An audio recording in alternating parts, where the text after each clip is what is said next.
BBC Nepali सेवाको बिहानी पखबाट विनिता दाहालको नमस्कार।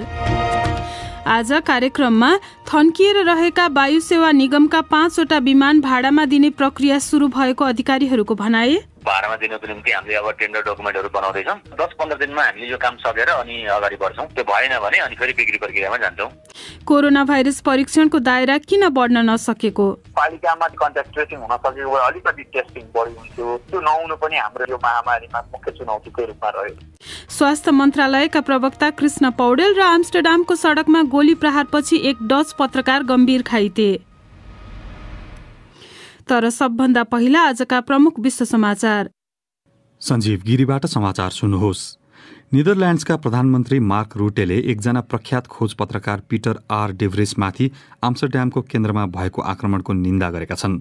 प्रत्यक्षदर्शीहरूका अनुसार उनलाई नजिकैबाट 5 पटक गोली प्रहार गरिएको थियो। हाल ती पत्रकार अस्पतालमा छन् र उनको अवस्था गम्भीर रहेको बताइएको छ। रुटेले यो साहसी पत्रकार र प्रेस स्वतन्त्रतामाथिको आश्चर्यजनक आक्रमण रहेको टिप्पणी गरेका छन्।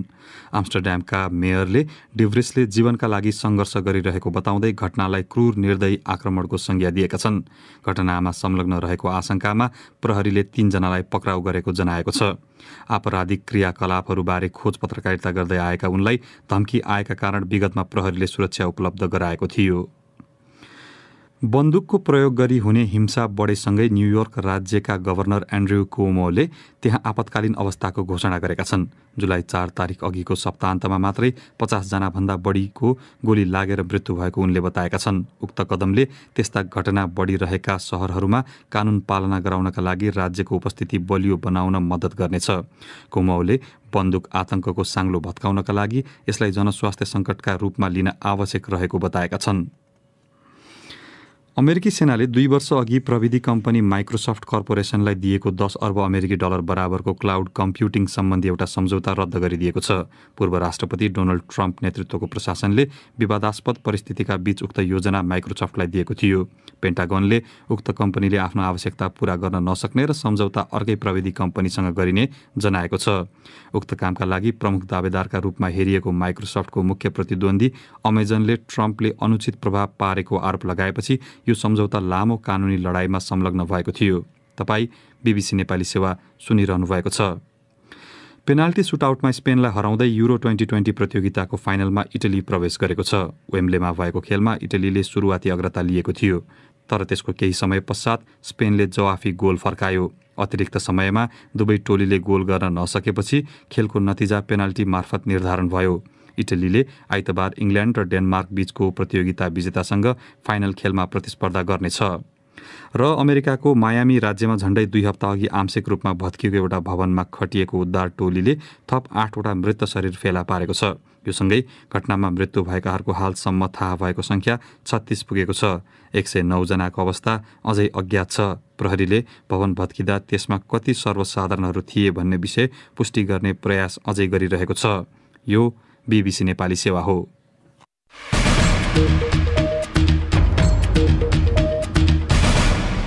बिहानी पखमा तपाईंलाई स्वागत छ। 1 वर्षदेखि थन्काएर राखिएका नेपाल वायु सेवा निगमका 5 वटा जहाज भाडामा दिने प्रक्रिया सुरु गर्न लागिएको अधिकारीहरूले बताएका छन्। चीनबाट खरिद गरेर ल्याइएका ती जहाज भाडामा नगए बिक्री प्रक्रियामा जाने उनीहरूको भनाइ छ। क्षमता अनुसारको भार बोक्न नसक्ने, मर्मतमा कठिनाई र महँगो बीमा शुल्क जस्ता कारण देखाउँदै निगमले ती जहाजहरू उडाउन बन्द गरेको थियो। सुनौ नेत्र केसीको यो रिपोर्ट। आन्तरिक उडानमा नेपाल वायुसेवा निगमको पहुँच बढाउने भन्दै नेपाल सरकारले चीन सरकारसँग सम्झौता गरेर 2071 सालदेखि 2074 सालसम्म गरेर 6 वटा जहाज ल्याएको थियो। तीमध्ये 2 वटा अनुदानका थिए भने 4 वटा सहुलियत ऋणमा खरिद गरिएका थिए। 18 सिट क्षमताका 4 वटा र 56 सिट क्षमताका 2 वटा जहाजमध्ये गत वर्ष एउटा नेपालगञ्जमा दुर्घटना भइसकेको छ। बाँकी 5 वटा जहाज सञ्चालन गर्दा निगमलाई आर्थिक भार मात्रै परेको भन्दै गत वर्ष असारमा उडान बन्द गरिएको थियो। अनेक निकायमा भएका छलफल र त्यसको निर्णयका आधारमा 5 वटै जहाज भाडामा दिनका लागि बोलपत्र निकाल्न लागि बताउँछन् निगमका प्रबन्ध निर्देशक डिम प्रसाद पौडेल। अर्थले हामीलाई चाहिँ अब तिनको जहाजहरू पहिला चाहिँ भाडामा दिने प्रयास गर्नुहोस्, अनि भाडामा दिँदाखेरि चाहिँ गएन भने अनि त्यसपछि बिक्रीको प्रक्रिया अगाडि बढाउनुहोस् भने भएर हामीले त्यही अनुसार चाहिँ पहिला अब भाडामा दिनको निम्ति हामीले अब टेन्डर डकुमेन्टहरू बनाउँदैछौँ। 10-15 दिनमा समयमा हामीले यो काम सकेर अनि अगाडि बढ्छौँ। ग्लोबल टेन्डर हुन्छ, त्यो भएन भने अनि फेरि बिक्री प्रक्रियामा जान्छौँ। सुरुवातमा अनुदानमा आएका 2वटा जहाजको सञ्चालनदेखि नै ती जहाजका बारेमा अनेक कमजोरी औँल्याइएको थियो। चिनिया पक्षले दिएका सुधारका वचनका आधारमा सञ्चालन गरिए पनि मर्मत सम्मा र ढुवानी क्षमतामा कुनै पनि सुधार नभएको निगम अधिकारीहरूको भनाइ छ। ती जहाजको किस्ता मासिक रूपमा सरकारले तिर्दै आएको छ भने इन्सुरेन्स निगमले तिर्दै आएको छ। कम्तीमा भाडामा जान सके निगमको आर्थिक भार घट्ने बताउँछन् निगम सञ्चालक समितिका पूर्व सदस्य अशोक पोखरेल। कसैले भाडामा लिएर उडाइदिएदेखि नेपाल एयरलाइन्स चाहिँ करिब 2-4 पैसा आउँथ्यो भाडामा। डिग्रेडेड पर्फर्मेन्स आएर चाहिँ के भने मलाङ उड्न नसक्ने, लुग्ला नउड्न नसक्ने, विराटनगरबाट चाहिँ लिमिटेड प्यासेन्जर लिएर काठमाडौँ आउने होइन, त्यहाँ काठमाडौँबाट विराटनगर जाँदाखेरि लिमिटेड प्यासेन्जर त्यही भएर भएको हो नि। सरकारले के भन्छ भने सस्तो ठाउँमा उडाल्छ अनि कहाँबाट हुन्छ। तर जहाजमा देखिएका समस्याका कारण भाडामा जाने सम्भावना भने कमै रहेको उनको भनाइ छ। नेत्र केसी, BBC, काठमाडौँ। कोरोना भाइरसबाट दैनिक संक्रमित हुनेको संख्या कम देखिए पनि परीक्षण गरिएकाहरूमा संक्रमण देखिने दर भने अझै अपेक्षित रूपमा घटेको छैन।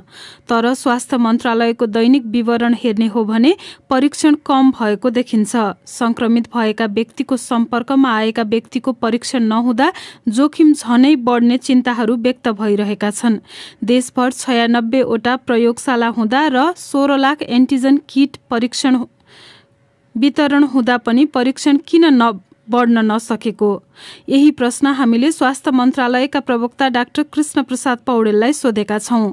परीक्षण गर्ने चाहिँ लक्षण भएका बिरामीहरूलाई हो, अस्पतालमा गएकामा चिकित्सक स्वास्थ्य कर्मीले हेरेर गराउने हो। परीक्षण अहिले पनि हाम्रो त्यही 10-12 हजारको हाराहारीमा छ। आरटीपीसीआर 7,000 मात्रै भएको छ।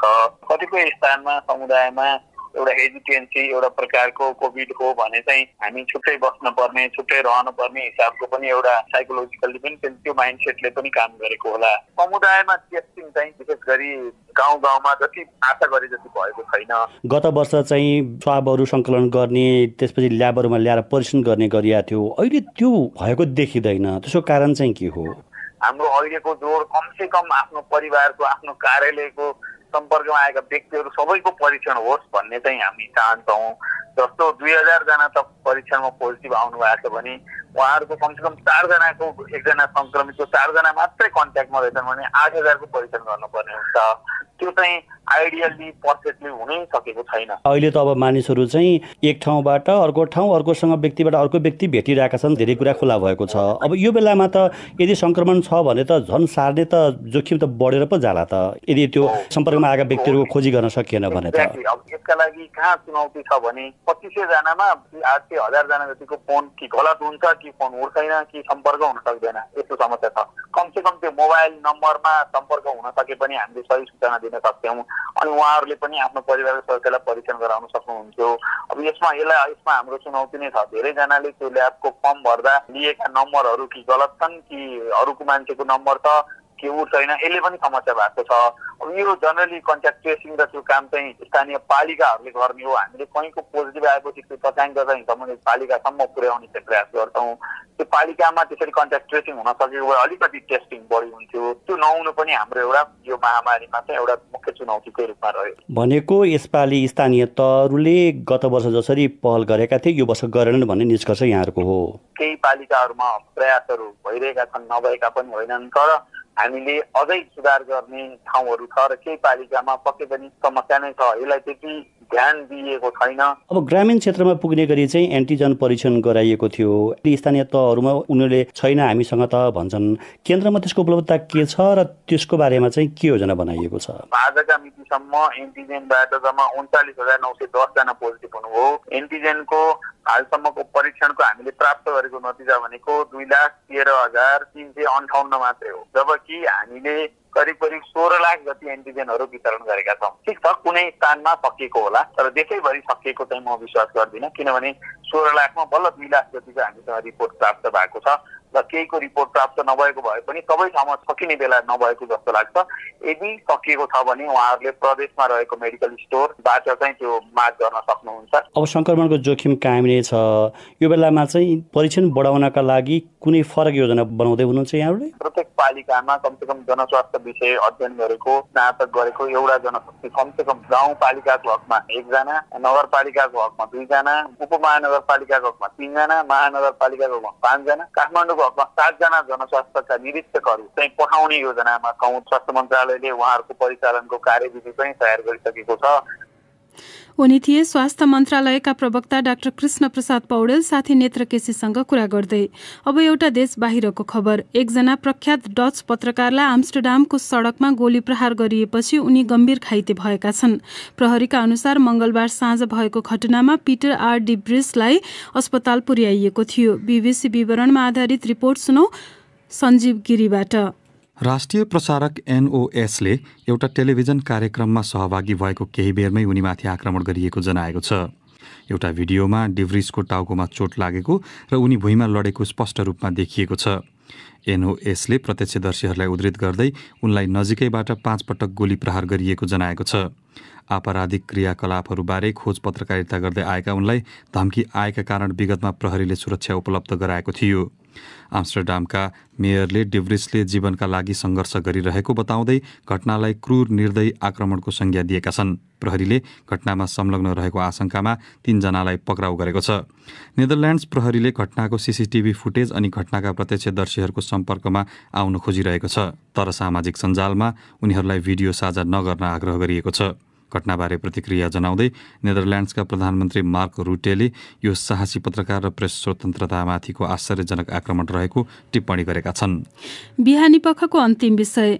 प्रधानमन्त्री आफ्नै जिल्लाका तर कतिपय झापावासी भन्छन् अर्बौंका योजना थुपारिए पनि महामारीका बेला हामीले अक्सिजन सिलिन्डर आफै खोज्नु पर्यो।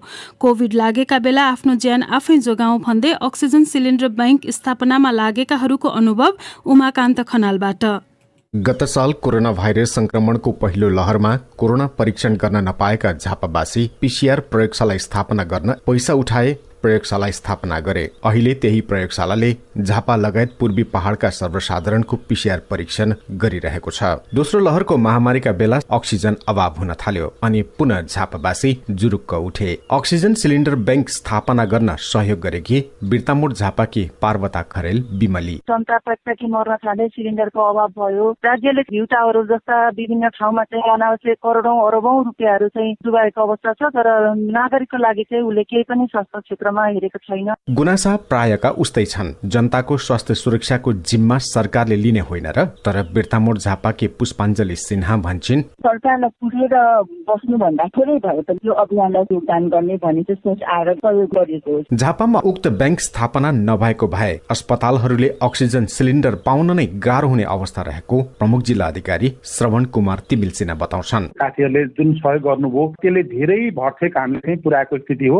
अत्यन्तै महत्त्वपूर्ण सहयोग पुर्याएको छ। सरकारले आधारभूत स्वास्थ्य सुरक्षाको व्यवस्था गर्न नसकेकैले अहिले बैंकमा 1111 वटा सिलिन्डर राखिएको र अस्पतालहरूमा वितरण गर्न थालिएको बैंक स्थापना अभियानका संयोजक महेन्द्र कुमार गिरीले बताए। आधारभूत कुरा पनि सरकारले व्यवस्था गर्न सकेको अवस्था छैन। त्यसले गर्दा नागरिक समाजको तर्फबाट पनि कोभिडको बेला अहिले यो स्वास्थ्यका कार्यक्रमहरू ल्याएका छौँ हामीले। प्रधानमन्त्री ओली निर्वाचित जिल्लामा धेरै योजनाका काम थुपारिएको भन्दै धेरैतिर आलोचना भइरहेका माझ आफ्नो ज्यान जोगाउन जनता आफै लागि परेको बारे प्रदेश एकी सामाजिक विकास मन्त्री उषाकला राई भन्छन्। त्यो एउटा शुभ भावनाले उहाँले गर्नुभएको कुरा एकदमै राम्रो कुरा हो। स्वास्थ्य पहिलो प्राथमिकता हो भनेर भएको बजेटमा आफ्नो क्षमता बुता जति छ सक्दो प्रयास गरेको छ। अहिले पनि अस्पतालहरूमा कोभिडका बिरामी छन्। तेस्रो लहरको चेतावनी विज्ञहरूले यस अघि नै दिइसकेका छन्। उमाकान्त खनाल, बीबीसी, झापा।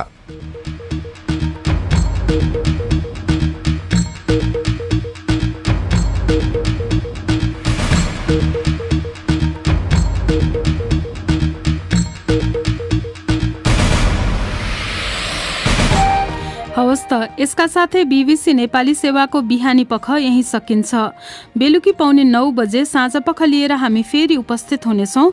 त्यस बेलासम्मका लागि हामी सबैलाई बिदा दिनुहोस्। नमस्कार।